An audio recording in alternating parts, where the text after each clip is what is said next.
So our last and very important topic for today is the prayer method, Salah. Salah is the ultimate way to connect with Allah 5 times a day, and it brings peace to our hearts. Okay? Okay.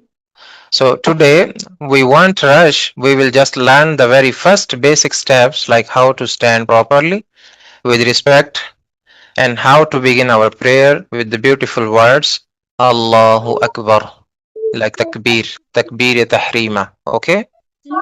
Allahu Okay. Akbar. So let's learn these steps. Okay. We will continue these all sections day by day.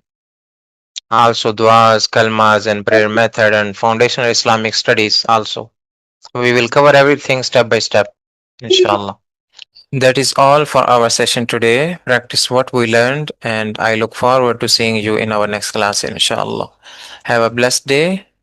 Fi amanillah. Goodbye. Thank you.